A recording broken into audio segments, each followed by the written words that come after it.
Imagine this. Someone insults you in the street. Your chest tightens. Your jaw locks. Heat rushes through your body. You feel trapped in fire. And you think, this rage will never leave me. But neuroscience says otherwise. Harvard neuroanatomist Jill Bolt Taylor discovered that every raw emotional response, anger, fear, sadness, is a 90-second chemical wave. Here's how it works. A trigger activates the amygdala, the brain's alarm center. Chemicals like adrenaline and cortisol flood your bloodstream. Your heart rate rises, your muscles tense. The wave peaks and fades in about a minute and a half. Neuroscientist Joseph Ledoux showed that fear responses move faster than thought. Your body reacts before you even know why. But unless you keep feeding it, the wave passes. So why do you stay angry for hours? Because you replay the insult in your mind. Your body ended the wave. Your thoughts restarted it. As Antonio Damasio explained, a feeling is what happens when the brain interprets emotion. The chemistry fades, but the story you tell yourself keeps the storm alive.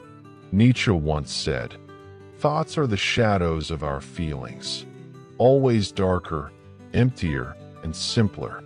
The storm is short. The shadow can last forever." Here's the trap. Your body is built to survive emotions, but your mind is addicted to replay. Anger itself is 90 seconds, but you rehearse the insult for hours. Fear itself is 90 seconds, but you imagine disasters for days. Sadness itself is 90 seconds, but you torture yourself with what if for years. Psychologist Daniel Kahneman called it System 1 and System 2. The fast brain feels, the slow brain explains. But instead of moving on, the slow brain keeps spinning stories. Marcus Aurelius, the Stoic emperor, warned, "You have power over your mind, not outside events. Realize this, and you will find strength." But we rarely realize it. We rattle the prison bars with our own hands. Each replay restarts the 90-second wave. You live a lifetime of pain inside a single moment. Overthinking is never random. Every intrusive thought is smoke from a deeper fire. What if I lose them? Behind it, the wound of abandonment. What if I fail? Behind it, the wound of shame. What if I'm not enough? Behind it, the wound of rejection. Psychologist Sigmund Freud noticed that obsession is often repetition of unhealed trauma. Carl Jung went further. Until you make the unconscious conscious, it will direct your life, and you will call it fate. And modern trauma therapy shows this clearly. The body keeps the score.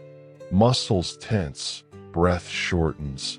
The nervous system remembers what the mind tries to forget. So the 90-second rule is not just about calming down. It is a chance to glimpse the wound, to say, "This fear is not about today. It is about yesterday's scar." Buddha taught, pain is certain. Suffering is optional. The wave is pain. The replay is suffering. So how do you master the rule? Not with slogans, but with practice. Here is the protocol. Breathe. Use the 4-7-8 method. Inhale 4, hold 7, exhale 8. Dr. Andrew Walsh shows it calms the nervous system fast. Observe. Whisper. This is chemistry.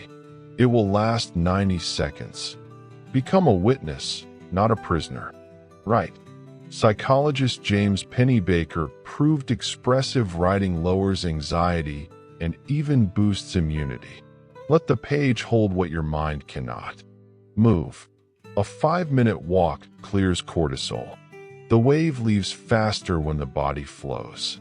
Redirect. Once the wave passes, shift your mind to a small, grounding act. Drink water, tidy your space, call a friend. Forgive. Most overthinking is self-punishment. Epictetus said, "It's not what happens to you, but how you react that matters." React with compassion to yourself first. Each time you let the wave rise and fall without feeding it, you train your brain. This is neuroplasticity, new pathways forming, new freedom emerging. Overthinking whispers, "You are not safe. You are not ready.